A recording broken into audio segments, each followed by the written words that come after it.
It's time to rest and bring on day 4 because we've got a lot of tasks that we need to complete, but we can only do it in the daytime when everyone's back awake. Let's do it.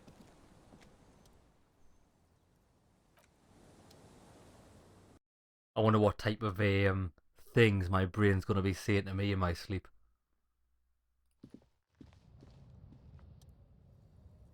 Go to sleep.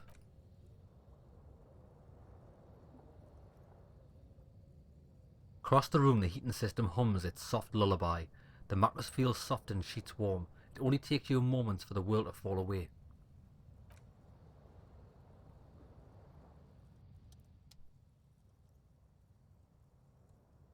Thoughts, baby. A million little lights in the dark. You're one fine instrument, brother. All those faces and all those names. All that laughter and screaming and scheming around. Every corner and every street. Recorded in you forever on Faraday. Spinning in eternity. On and on it goes, for untold hours. At the disco where you first asked her to dance.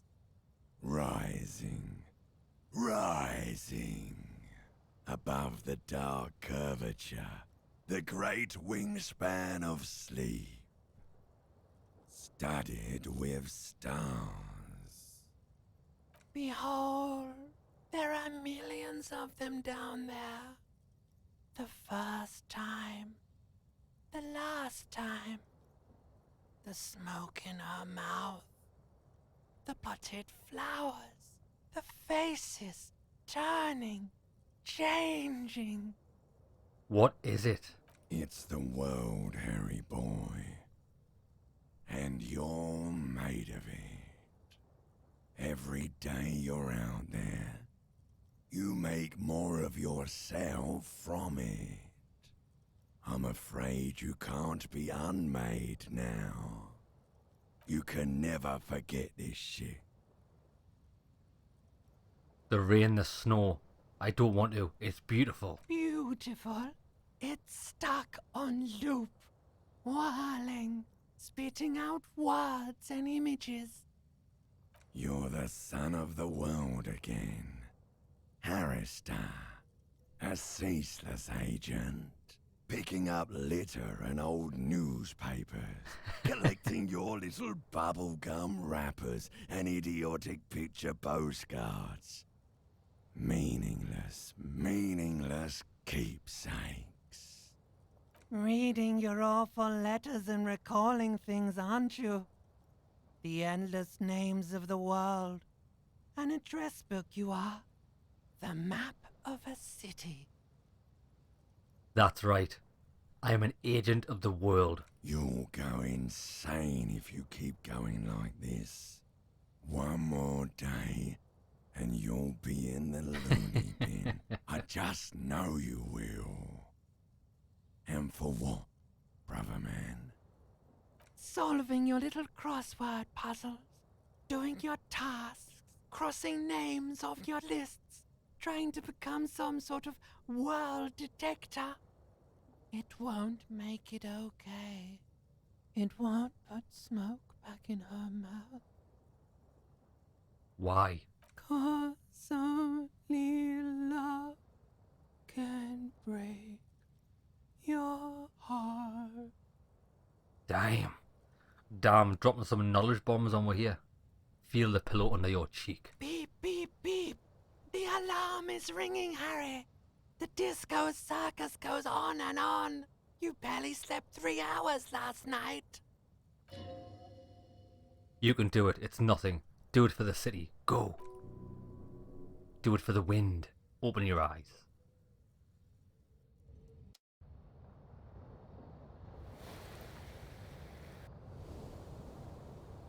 Nice, we've got a fresh start, fully healed.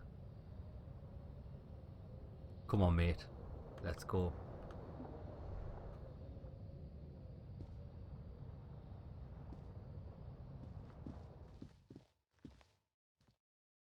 Here we go. Another day, another dollar. Let's solve some crimes.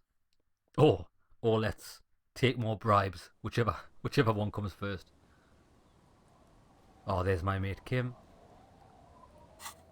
So, task for today. We need to ask Everett about the cell and the drug lab. Figurines, don't know where to get them. That's right. We need to call Jamrock about the dead body. And I'm going to go and speak to the woman if she's at the bookstore. Because I'm confident that's her husband. I've just got a hunch.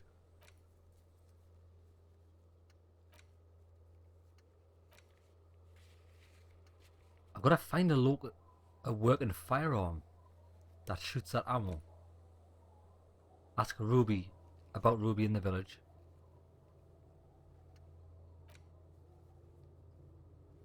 Okay. First place I'm going to go back over to the Whirling and Rags area. Morning, mate, how you doing? And we'll call in the dead body. I'm going to have a word with the woman who I think's husband was the dead one. And then we'll go and speak to Everett. See if we can pull him up on this drug thing. You'll probably evade it because I know what he's like. He's a right little slimy bastard.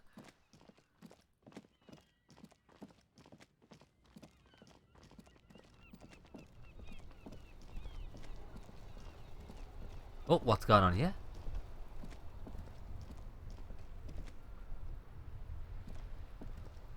That's one brutal motor carriage. Says the young man with piss fucker written on the back.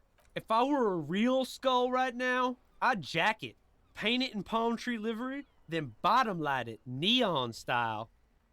Yeah. His companion wears a simple yet elegant slogan. Fuck the world.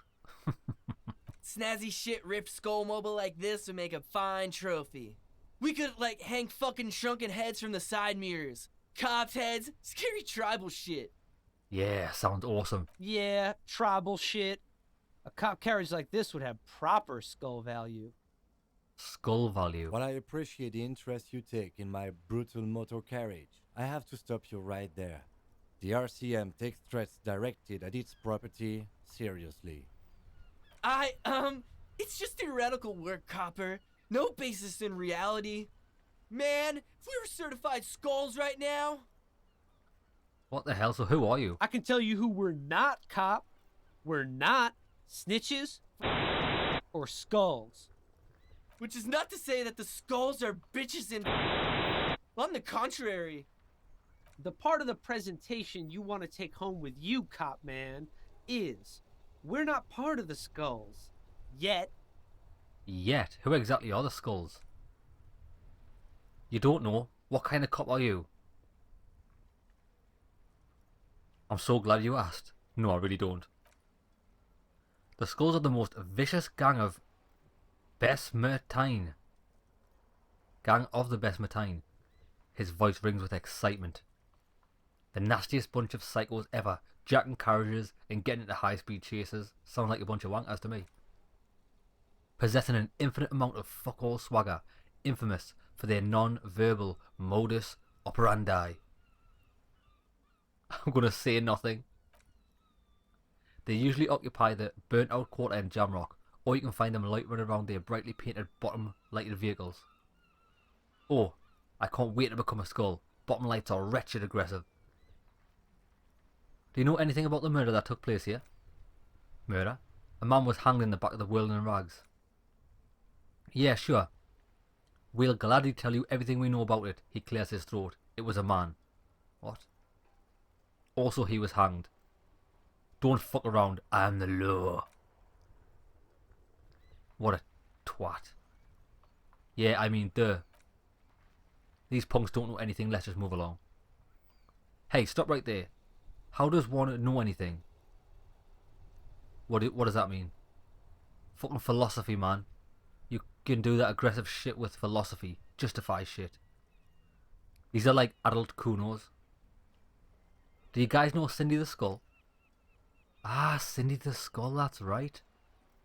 The young man's eyes glaze over as he mocks a voice filled with longing. Oh yeah, Cindy's a right proper skull. Yeah, the other guy lights up too. A true artist of the future. She's like Arnold van Eyck. By the way, if you see Cindy, give her our regards, he adds, returning from whatever void he was just visiting. The lieutenant, on your left, is unusually lenient towards them. Your rhetoric is confusing. Are you part of the skulls or not? No. I see you kids are into Nordic dance music. Oh man, yeah, he exclaims and stops himself, processing the rest of your question. We're not fucking kids, man. Be wary of the abyss, his blonde friend adds ominously and points to his temple. Why? It's a threat, the lieutenant answers for... It's a threat. The lieutenant answers for the two rebels. An important threat of violence. A threat. I like those. But I don't. The lieutenant interjects quickly. In fact, I dislike them so much, I'm willing to drag you boys back to the station just to calm myself down. Hey, there's no need for that, he raises his open palms. We're just talking here. Joking too. Stay light, man. Yeah, didn't you, cop, have some questions about Skull or some shit? However then, why aren't there more skulls in Martinez? The Union does their share of policing in Martinez, at least where gangs are concerned.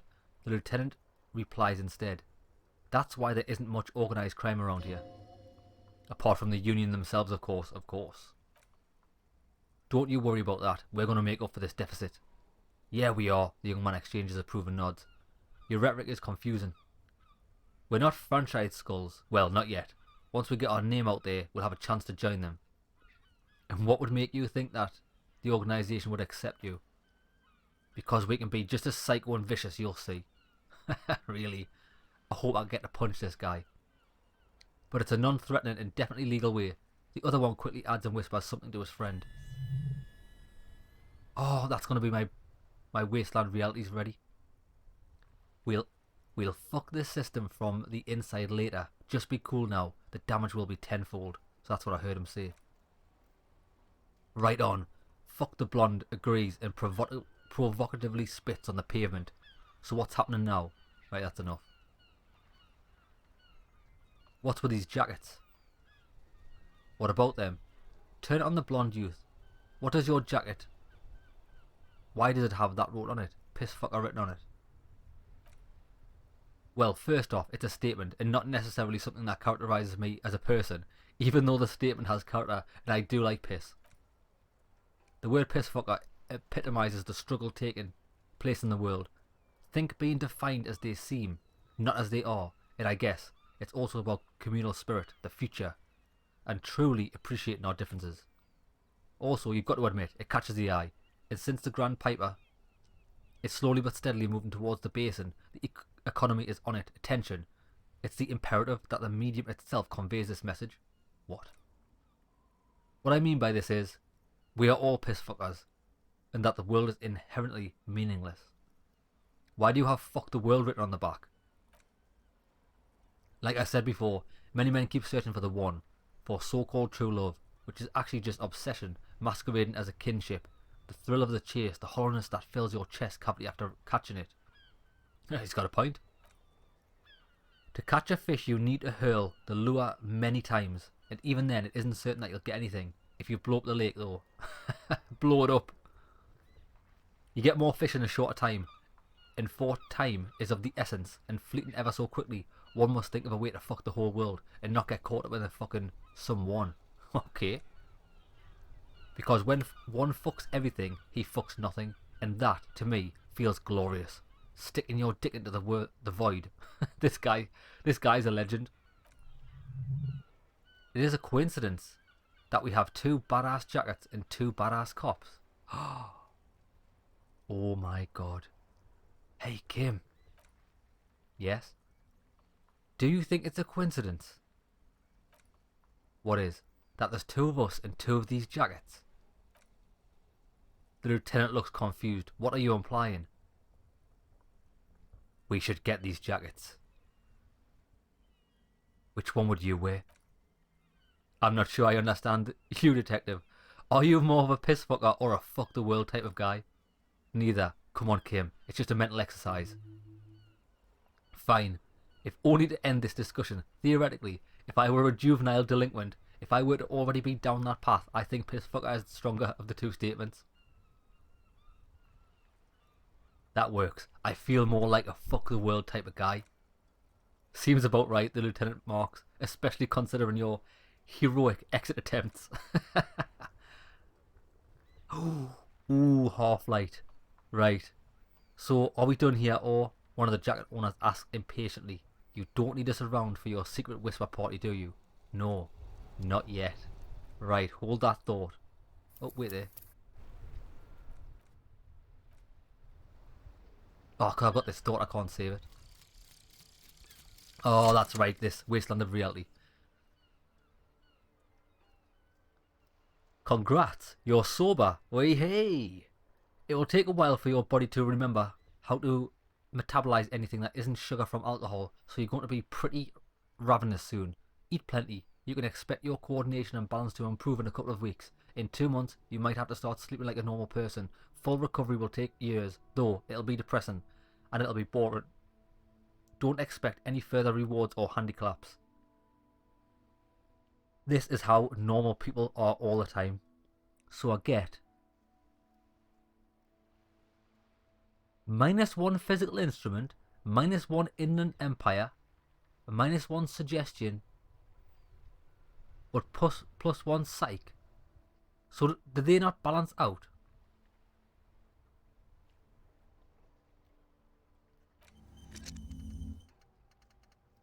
Huh. Let me check my stats.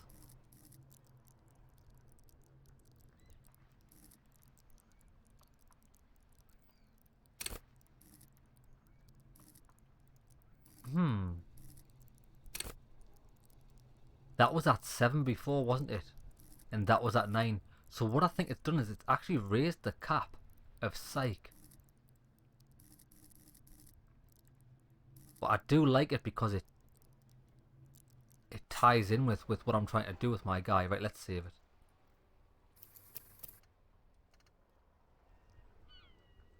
And also what I want to do is I need to get rid of something. I was thinking I want to get rid of this bankruptcy sequence.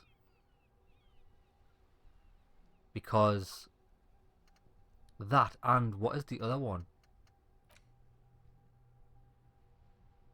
This, the 15th Indo tribe, I don't think that's very good. Plus 10 cents for every green orb clicked.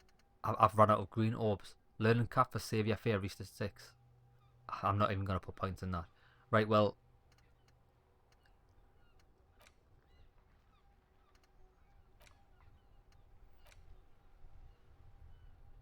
I think I want to get rid of this because that's worthwhile with the Saviour Fair in case I decide to do it. I want to get rid of bankruptcy sequence. Now what am I going to take? Superstar Law Official. Kingdom of Conscience. Magnesium based. What did we get off the woman? I was going to do the armor one, but I'm not going to have room for all of them. Derealization. Yeah. The woman gave me this. I'm going to derealize because it's all about the world, isn't it? Give me that. How long does that take? 3 hours 25 minutes. That's not bad. Is there anything else that I want to try?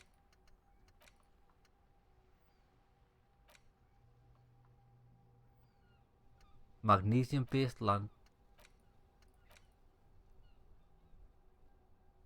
Superstar takes 1 hour 10 minutes. Oh, I do feel like a superstar. 15th Indo tribe.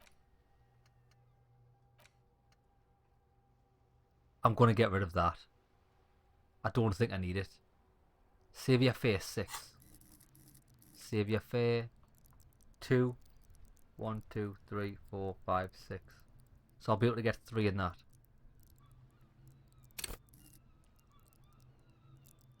Yeah, I think I don't really like that skill. Not at all. Get rid of that.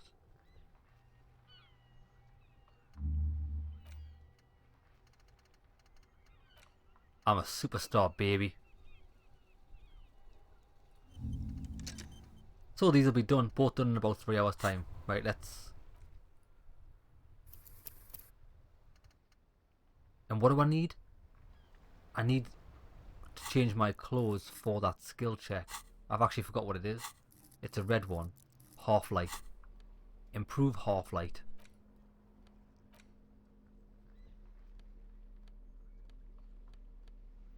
Minus half light. +1.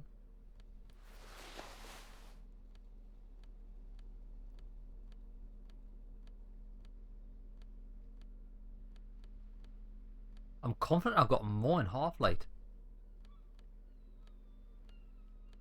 Or maybe not. Oh no, there we go. Bada bing, bada boom. Right, let's do this. Let's do it. Let's do it, baby. I want these jackets.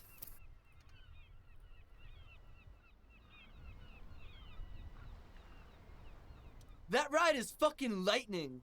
Yeah. Hey! Look who it is! Shrunken 83%. cophead material. I'm gonna smash this. I need your clothes, your boots, and your motorcycle. No, no, no. Don't ask anything. Be subtle and scary. The boys dream about being skulls. Use that. Wait, how? Suggest they're massive skulls. Come on. Boys, with those jackets, you're gonna be skull kings in no time. What? No. He quickly looks around. Skulls don't have kings. He pauses. I think. And we're not even in yet. Yeah, man. Keep your voice down. Skulls don't take it lightly when folks pretend to be them. We're not even prospects yet. Raise your voice. Not even prospects, and already aspiring to be kings. Wow. You boys are ambitious. The lieutenant's voice rings over the plaza. Lieutenant Kim has got my back. Only prospects and already planning a coup in the skulls. You're destined to go far. He gets it. Passive-aggressive flattery. Shut the fuck up. The youth presses through his clenched teeth. There's panic in his eyes. Are you trying to get us killed? Now, bring it to the jackets and yes, start shouting. Yes, we want to be cool killer skulls too, like you guys, but we don't have our skull jackets. Please be quiet. Not much is left of the nihilistic rebel at this point. The young man before you was scared out of his mind. What? What do you want? The jackets? You got it. No need for cruelty. You offer us your jackets like that. It'd be impolite to refuse. Give me them. Oh man, his shoulders slump under the weight of sadness. Okay, he says finally. I get it. Skulls don't really wear slogans anyway. This was stupid. So I've got two jackets. Awesome. Fuck. The other one sighs deeply. The lieutenant watches the boys take their jackets off with mild amusement. Turn to Kim. Since you said you're more of a pissfucker kind of guy, I'll take the other one.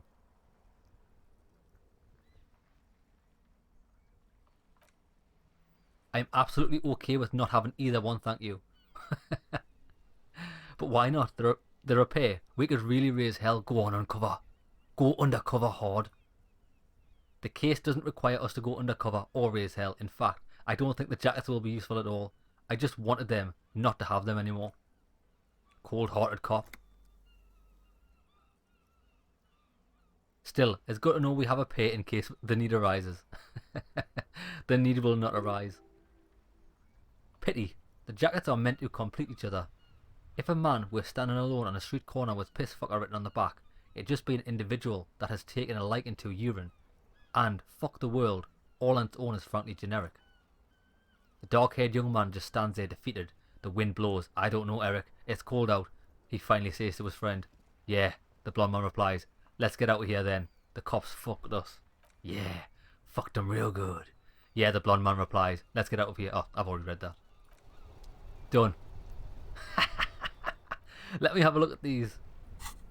Are they even any good? Drama and authority. Half-light but negative rhetoric.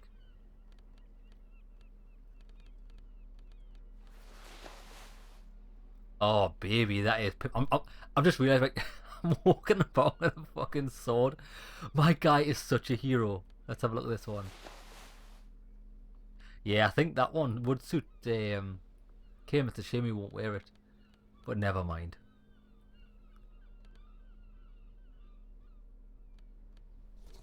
put that back on, and my gloves.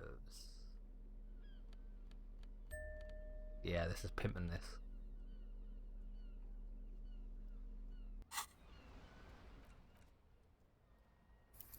Right to the car.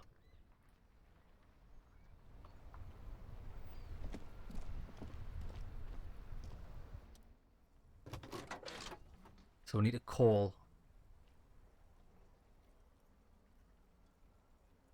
Pick up the radio.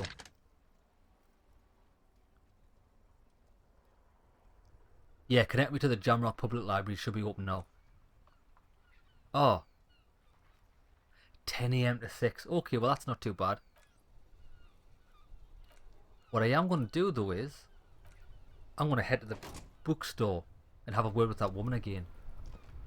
I've got a hunch. Oh, can we talk to these guys? Did these not have a skill check we could do? Someone did. Vigilance, officer! What can this old Composure. carabinier do for you? Composure. We might as well do these. I'm pretty confident I'm already wearing all of my composure gear though. But I do have skill points that I can put in case I fail it.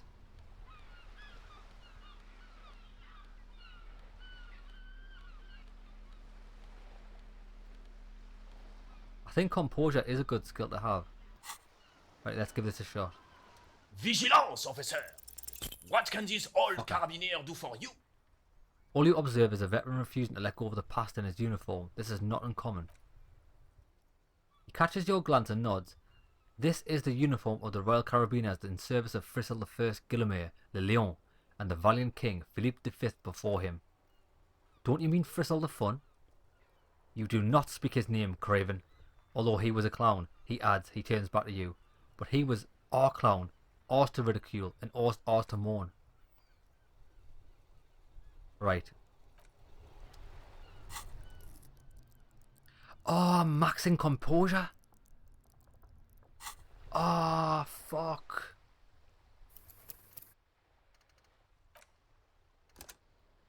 I'll have to come back later. Or do it on the first attempt. Fuck, I can't put any more points in composure. I've just remembered I spent all that last episode, didn't I, trying to get through to that woman? Or someone else, was it? I can't remember what I did. What I used composure on. Sons of a bitch. Fuck it, go on. Come on, mate. Just give us it. I want to know the full story.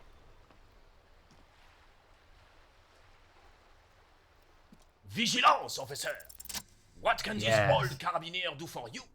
As Renier turns from you to his partner and backs the medals on his chest, rattling glare, he keeps his spine straight and his ribcage lifted, displaying them proudly. How many medals are there? 2. The larger one is shaped like a cross, while the smaller medal resembles a sun. Look at the cross. A crowned head in front of 2 crossed rifles, the medal hangs from a blue striped triangle. Look at the sun. A small blue star inside an orange sun. It has the word Valiant written below. The medals point to his chest. Did you get them for?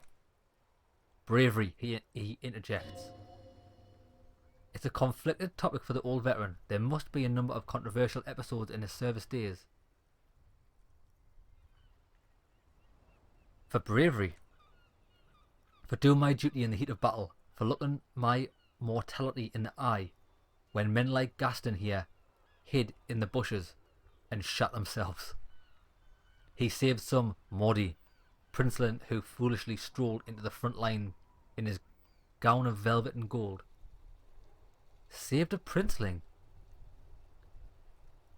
It was on the first months of the revolution here in Revachol. Unrest was spreading like wildfire. Marauders had taken most of the Couronne and were getting really ambitious. King Frisel thought he could end it all in one decisive strike. The old carabiner ran his fingers over the larger medal. Sent his cousin Drisant to put an end to the unrest. Alas, the young Drisant was all piss and no vinegar. Wearing a tunic of purple velvet and cockatoo feathers to battle, he spits. Even his rifle was gold-plated, shone from 5 clicks away. Can you imagine the asininity? He really despises that Drizian fellow. Purple velvet tunic, the lieutenant says thoughtfully. This isn't exactly camel. To keep the long and bloody story short, he marched us against the partisans in Kuron, and when I say marched, I mean made us walk into captured enemy territory single file, like toy soldiers, while he rode in front of his giant red stallion. The rebels were smart. They let us come real close before opening fire. Suffice to say, it was carnage. Must have been a bloodbath. I got shot in the left shoulder and went down, just a flesh wound, but as I turned over, the prince fell into the mud next to me. He was missing his lower jaw. Then his horse, driven mad by the noise and smell of gunpowder, stepped on my leg and shot at my knee. He pats his right thigh. It's painful to even think about. Hang on to the story. Veterans get sentimental after such retellings. It might yield something useful. Okay. Then what did you do? I grabbed my sidearm and shot the beast in the head. Then everything went black. Captain Arnaud. Le fleur de chevaux. When I came to, it was all over, he continues, ignoring his companion. It was just me and Jawless, dressant, gurgling in the blood-soaked mud right next to me. The drink had taken numerous flesh wounds and had lost a lot of blood. But despite missing his jaw, he seemed hesitant to die. Tougher than he looked, that one. I'd give up. Can't imagine living without my jaw. This would have never happened to Johnny Lawjaw. Point to your jaw. My jaw is tight. That's no dink. That's a fighter. So I grabbed the dink, he says with a stern look, and started crawling. Kept going until the 59th Cavalry picked us up. Through some miracle, we both survived, and the jawless freak convinced Fristle to give me a medal for not leaving him to die in his own blood, piss and shit. He was commanding officer, and I was on duty, just doing my job. Shouldn't hand out medals for that. He shakes his head. 13 months later, I received the Sun for distinguished service. It's not worth mentioning. You sense he's downplaying it. He did a lot more than his duty, more than anyone's duty. It's in his spine, in his billowing breast, and untarnished self-worth. Sounds like you're being modest, Renee. The old carabiner stands quietly like a statue, his features motionless. What Monseigneur Modestie is not telling you is that he crawled over 7 kilometers before the cavalrymen found him and Drisent. 2 days later that was. And even whilst crawling with a mangled, half-dead prince on his back, he still managed to murder 3 rebels on his way. Is that pride in his voice? It's deep down, but maybe even unbeknownst to the man himself, it's there.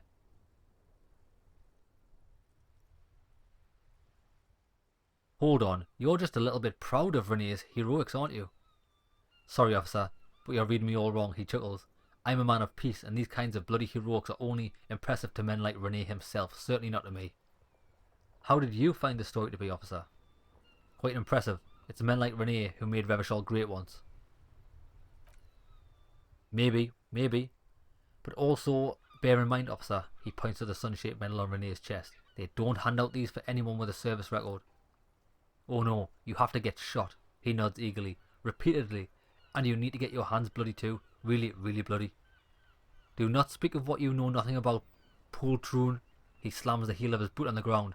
Duty is something you will never understand. Why did you despise Drisent so much? Because he was a goddamn dandy, he explains furiously. He had no business leading men or even being on the battlefield. All he was related, that's it. Royal blood alone does not make army commanders. He was a stupid kid, only interested in horses, hairstyles, and man-loving. He spits. And 782 Royal Carabiners are dead because of his incompetence. Thanks for the story, Renee. Bah! He gazes wonders over the bay. There were many such stories in those days, many such men too. True Revacholians, men with backbone.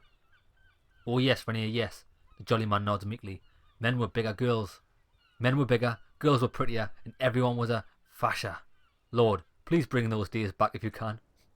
I'm not getting into this with you again, he mumbles through the clenched teeth and turns to you. Officer, was there anything else you need? Conceptualization. You should try to come up with a heroic story of your own and impress this old soldier. No chance, fucking drama 3. I'm not even going to attempt it. I saw the statue of Philip III near the roundabout. Ah yes, King Philippe on his steed. A reminder of what Revachol once was. Oh, absolutely, he smiles, as if reliving a pleasant memory, at the mercy of cocaine-snorting tyrant who emptied the treasury so he could sleep on a bed of gold. Cocaine? Cocainium? Sounds like our kind of king. And just imagine what kind of cocaine a king would have had. A superpower feared and respected, a testament to what this country can be under the leadership of a true king. Someone who knows how to rule. How should a king rule? Decisively. Yeah, seems to me a leader should take care of his people before himself. Powerful leaders not afraid to do what must be done. That's what the country needs.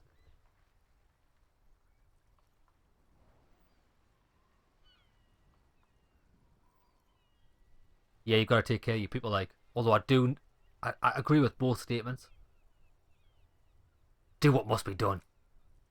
Revachol would be a different place if more people realised that. He gently rubs his chest. We could still be the...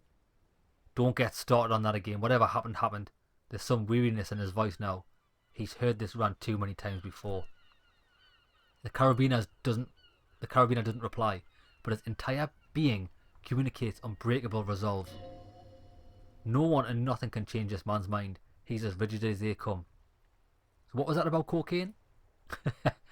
Oh, old Philip was a big fan of the purple nose candy.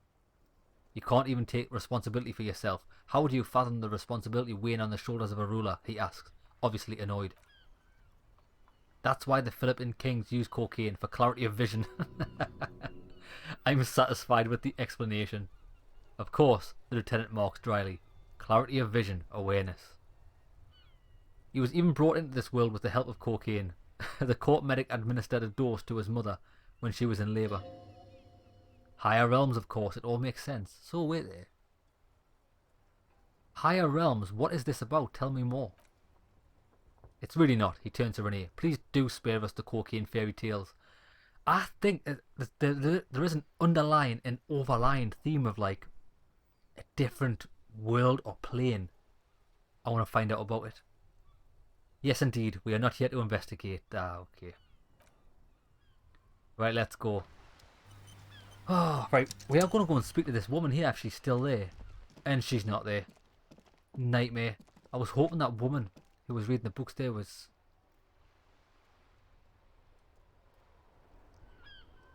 done. What else did I want to know? I wanted to know about the void. And I said I wanted to speak to the book woman about the void. Maybe she knows.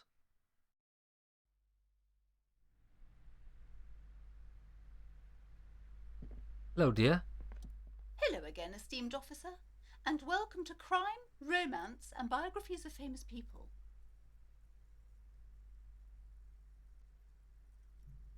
I heard the union here squeezed out all the local business to fund their strike. How is your store still up and running? She fingers the pennant round her neck, thinking it must be these very spells. And what are the words on the back door? Are those Semines as well? Yes, the Semines are very crafty and their wards are extremely powerful. We're not going to get anything from her. Farewell. I thought she might have given us a lead, but it's not the case. Right, we've got to get to...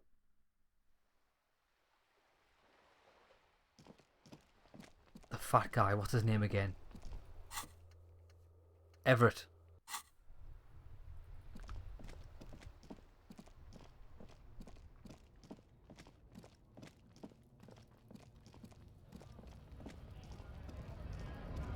He's still there.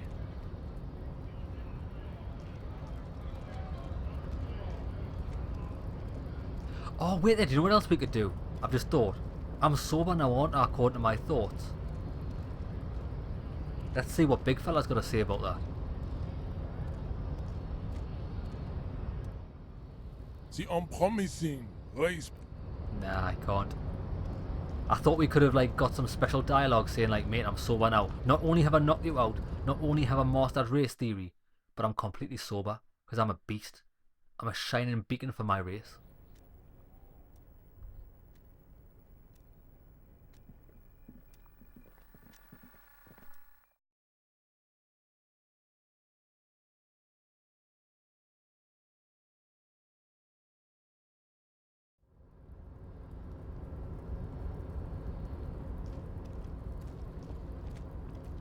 Ah, look, there's a new green check mark appeared on the door to that guy's room.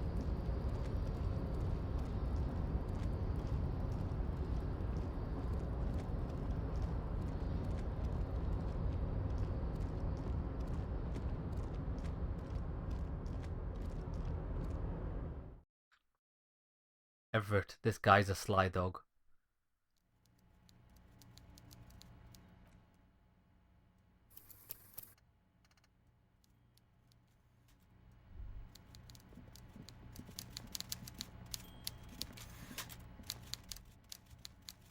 Mr. Dubois, the word in Martinez is, a certain police officer is once again happily reunited with his service weapon. Congratulations, my friend. I prefer my police officers old-fashioned like that, with a gun. You can do so many things with a gun that you can't do without one. Now, what can I help you with? I met a girl named Estelle who said she's working with you. Funny, the big man lets out a lazy yawn. That doesn't ring any bells, Harry. Funny, the lieutenant says, looking up from his notebook. She was trying to set up a narcotics operation in the old church on the coast.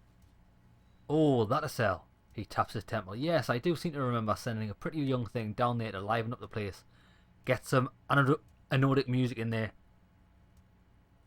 Did you also tell her to start the amphetamine lab? He seems taken aback.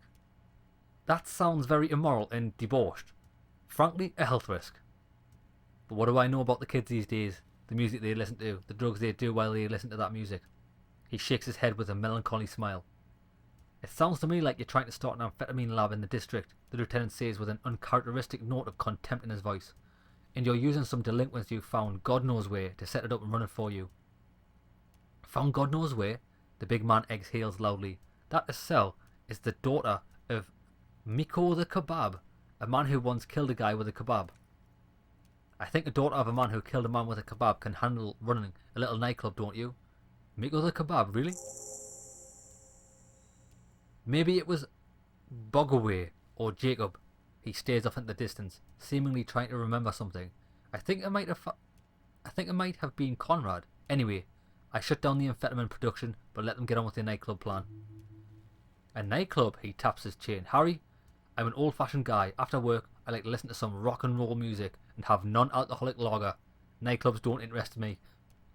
But here I am, talking about myself, when you have much more important things to go on. His expression becomes serious. Tell me, Harry, how can I help you? I want to show my gun. Look at this bad boy. My. He lets out an appreciative whistle. She's quite the looker, Harry. You can't imagine how pleased I am that the two of you are reunited. Tell me, was it difficult to convince the big man pauses to tap on his chin, the pigs to give it up? Not at all. I knew you could handle it. I know my special policeman. Anyway, I'm glad you're alright and armed again, Harry. Now what can Everclear do for you? Nothing. That was a nice little side piece of dialogue. Didn't really get us anywhere though.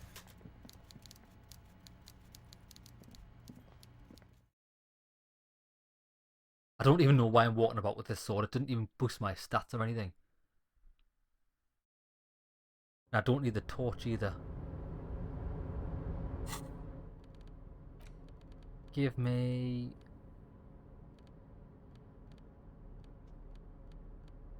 this. And this is better to carry in this hand because it does damage.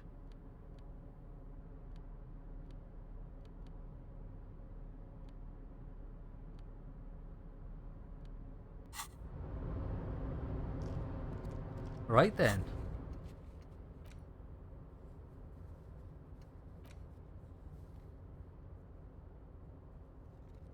You need to find the firearm that killed the hanged man. Something tells you it will take some time. You could start by identifying the bullet. I did do that, didn't I? I did identify the bullet. I'm pretty confident I did. I was trying to ask someone about the bullet. Hold on. Interact. Yeah. I did that. But I don't really know who's going to know about guns. Or bullets.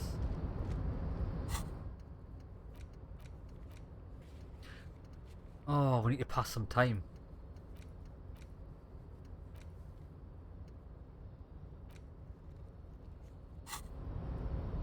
Tell you what we could do. Oh, we could read a book to pass some time, just so we can get it to 10 o'clock. I don't think there's anything left for me to do here.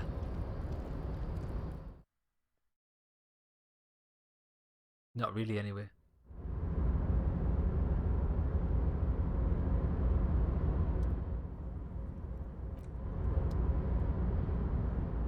Right, let's pass some time till 10 o'clock so we can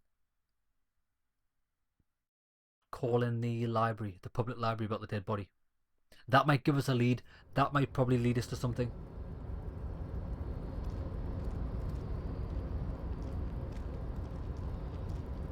Harry Dubois. Yes, Harry. I like you, Harry.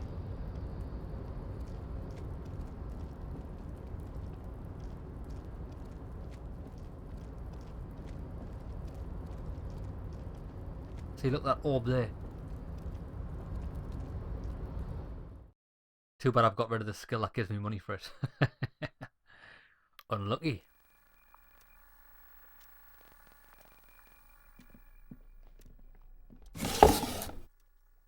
Volition 8. And why is that so loud? I did do this before I started the episode, you know, but I think it just randomly resets.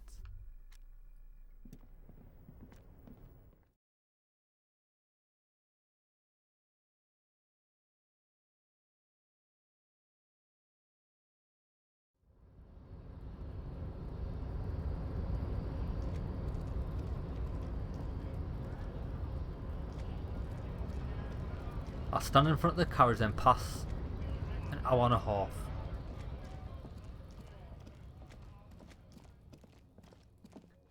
We do have 50 quid, I could buy some stuff.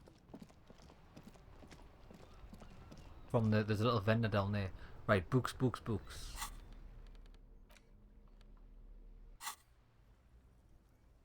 Flip through the pages. Let's do this. Blah, blah, blah.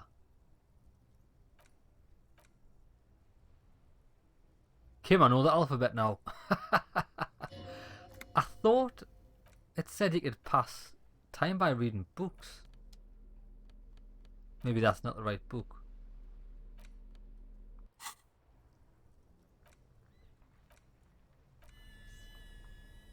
Nice, so we are passing. Oh, there we go, we passed 30 minutes. I'm not bothered about reading this book. Read more. Damaged morale? Really? I want to pass some time. Good stuff, I fucking love this. I put that book away. You son of a bitch.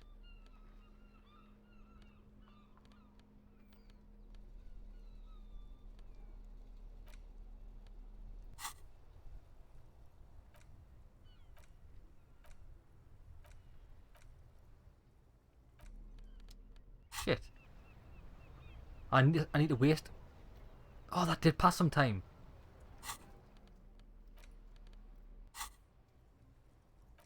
$39.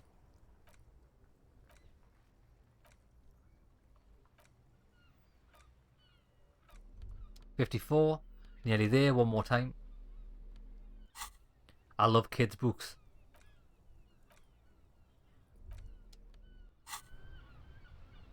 You have to actually do that. Tell you what we could do to pass some time.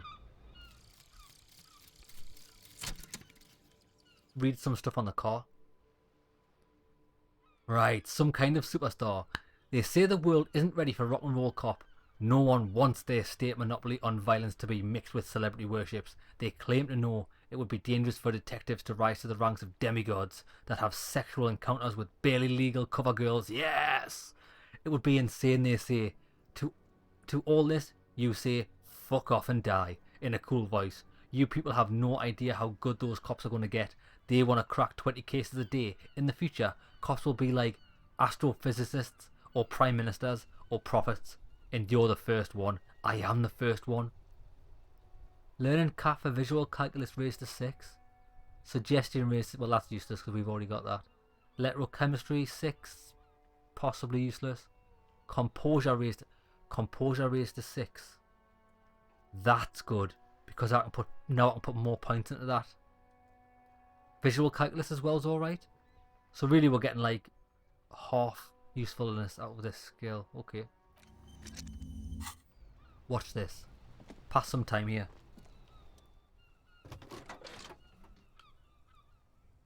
Run your fingers over one of the steering wheel levers.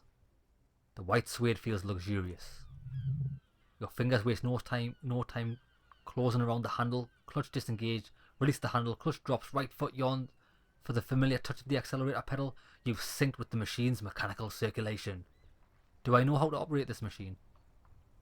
You feel an uninterrupted connection to the machine. Do I know how to pilot it? After a while you realise silence is your only answer. Release the clutch and squeeze it again. How are you, my friend? Where have you been? Oh shit! At the bottom of the sea? Because he's talking about my car. So strange, the machine is not on the bottom of the sea at all. It's right in front of you.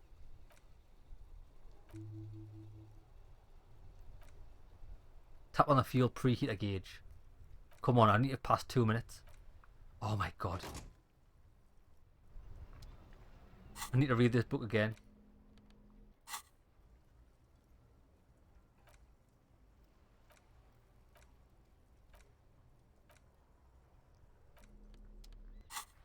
$10.14. Jack and Knacking over it. Let's save that so we don't have to do all that waiting again. It's a shame you can't just go and sit on the seat when you're with Kim. It doesn't let you rest on the seats. Right. Public library, let's crack this case.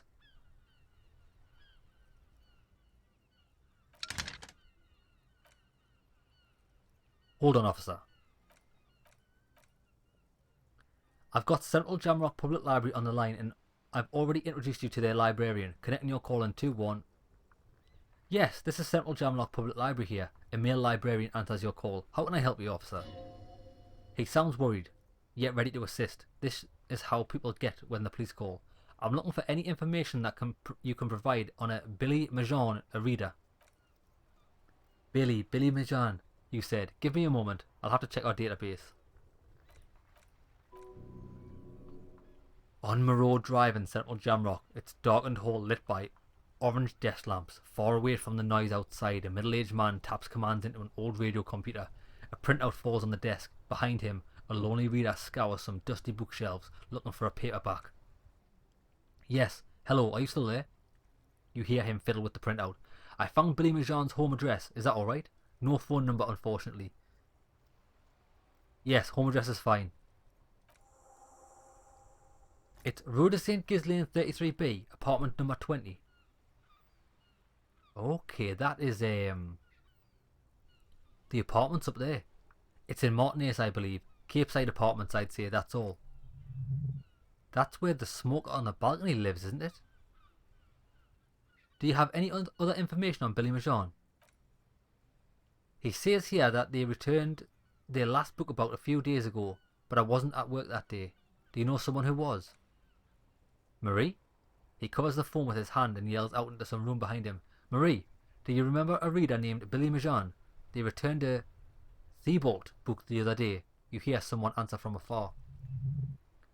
A woman yells, yes, okay. If it was the police, she starts explaining something. Yes, it was my colleague. Marie, the librarian, is speaking into the phone again. He said that it was Billy's husband who returned the book. He also asked for this new sci-fi release, Lou's Radio City 87, but we don't have it yet. So the guy was gay. So Billy Majan is a woman, not a man. How did your colleague know it was her husband?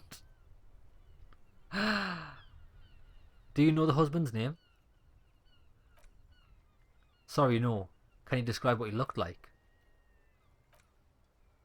An older man that she's pretty sure he had a drink or two in the last time she saw him. What was he wearing? She wasn't paying attention.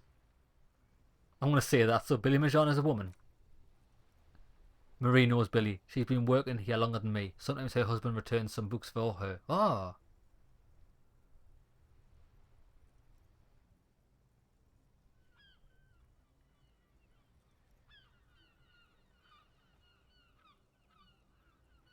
Oh, so the person on the pier was a girl. Oh bloody hell! I just thought it was a man. Don't know why.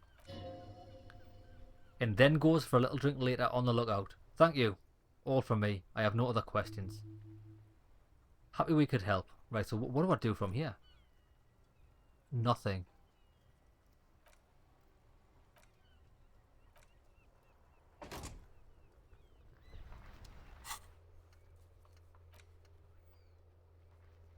Yeah, go to the apartment to deliver the bad news. Apartment number 20. Let's do it.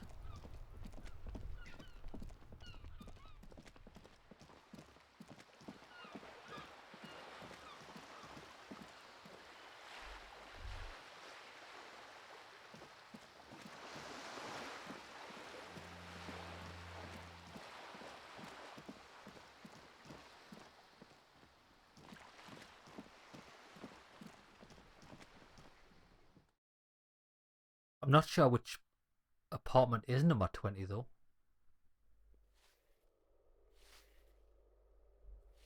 Let's ask her, she'll know. Give me a moment. I'm looking for Billy Majan. She narrows her pale grey eyes. It's about Victor, isn't it? It's always about Victor with her. You'll find Majan's apartment is number 20 upstairs. It's one of the doors on the balcony. So that's actually next to the couple.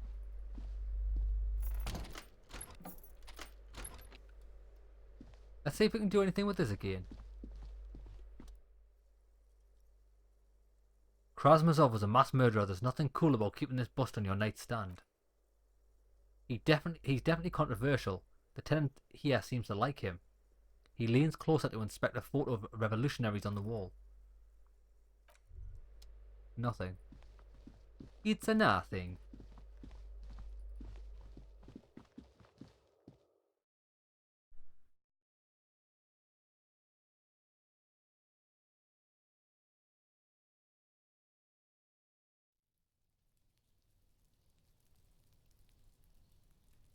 So it is this one. It's actually this guy's house. Oh, that's 28. This one. Oh, it might mean this one. Ah, look, it's green now. It is. Number 20. A weathered brown door. Number reads 20. Something smells good. Soup à l'oignon. The lieutenant motions you to go ahead and knock. This is the door. You already know it's the right door. This is going to be so hard. Get yourself together. It's just police work. Hold on, Kim. We should discuss this before we move on. What should we expect? You're right. Let's talk about this through. He looks at the apartment door and lowers his voice a bit. You hear some light footsteps and what appears to be a daily weather forecast playing on the radio.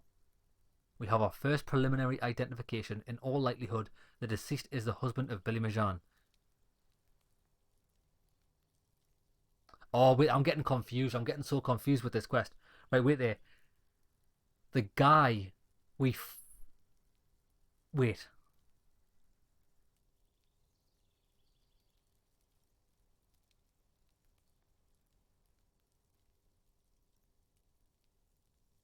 The deceased is the husband of Billy Majan. I get it. I get it now. I get it now. The guy that's dead had the library card for his girlfriend on him because he was returning the books for her. So it's not a woman, it's a man. The woman's at home now, who's we're going to see. Right, okay, I just got a bit confused there. Right, I understand. We need to confirm this as well as deliver the death notification to Billy herself. Whew. Do you have any advice to how to tell her he's dead? Just don't say that you know how they feel. You don't, okay? Good advice. I'm ready. Knock. Hello? Who is it? A voice calls from the other side. Turns down the radio. Is this Billy Majan's home? This is the police. Please open the door. The police? A moment, please. Give us a moment. Tidying up. There's fear in her voice. Come in. The door is open. Damn. Oh, this is going to be a nightmare. Now, is it bad that the first thing I've thought when she unlocked the door was, is there going to be anything for us to steal in there? Honestly, gotta be honest, that's the first thing that come across my mind. What can I loot?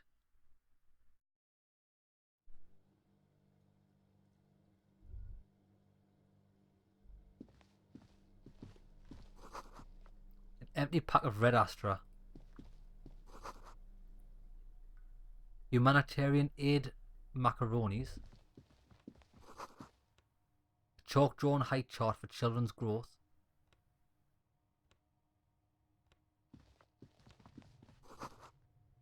Textbook for high school mathematics. Oh, they've got a kid.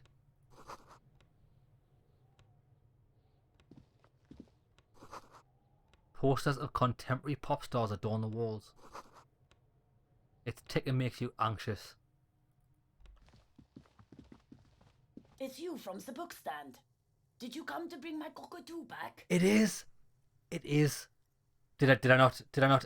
I knew it. I knew it was her because the first time we spoke to her, she said her husband was well, we tried to force it on her, like, do you know where your husband is? And she was like, oh no, he's just out and about. And we were like, are you sure? Because he's missing. And we proper took the piss out of her. And shit, he's actually dead. Fuck. Hey, I told you I had a hunch. Maybe I am a detective myself. A detective's hunch. I don't think I introduced myself properly. I'm Billy. Would you like something to drink? Or tea, lemonade? Or out of coffee? The lieutenant has taken off his foggy glasses and is busy cleaning them in his handkerchief for now. You're on your own here. He must feel vulnerable without his glasses. This is why he's letting you take the lead. Thanks, but I'm alright. This is about Victor, my husband. Is he in some sort of trouble again? I can come pick him up in the station if that's what they want. She stops, her eyes trying to read answers from your face. Keep it together. You don't want your body language to tell her the news. Sorry, I'm rambling. She shakes her head and tries to laugh it off. It's just that Victor often gets into all kinds of trouble. So how can I help you? Definitely no small talk. This isn't the time or place. I'm going to go the empathy route. You've done this before. Just keep your focus. Mom, I'm very sorry to say, but your husband Victor Majon was found dead on the Martinez boardwalk. She blinks. What did you say? A great and terrible spike. The blood freezes in her veins. Your husband is dead. I'm very sorry for your loss, Mom. Oh, she touches her neck. Eyes pale like pearls in seawater. But he was just... She looks at the kitchen table, where 2 cigarette butts are still in the tray. But he was just here alive. We understand this comes as a huge shock. I want you to know that me and my partner, he points at you, are here for you if you have any questions. Take your time, Mom. What happened to him? She turns to you. Her neck and cheeks are covered with red blotches. Her double chin is shaking. It's still early to say, but at first glance it seems like he slipped and hit his head.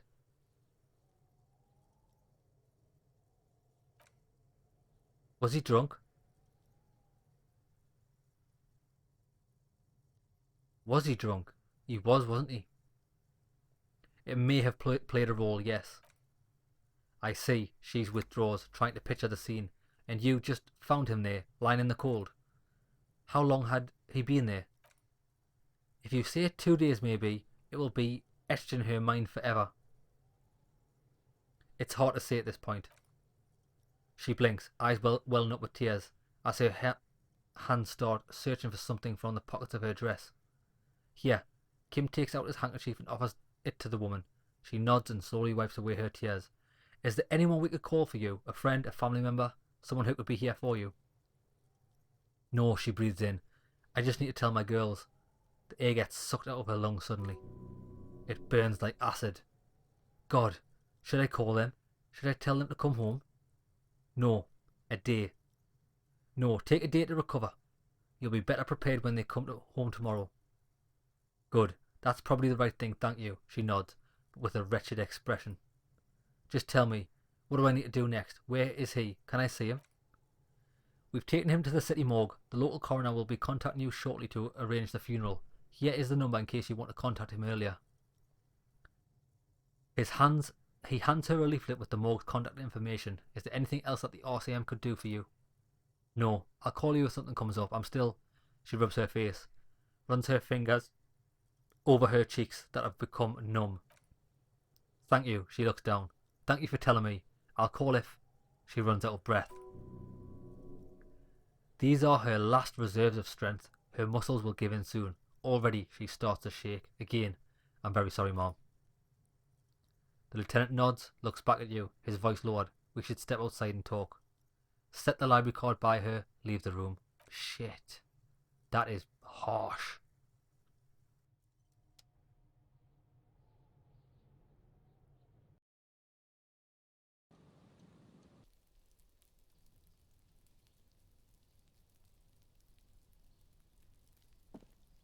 You did well.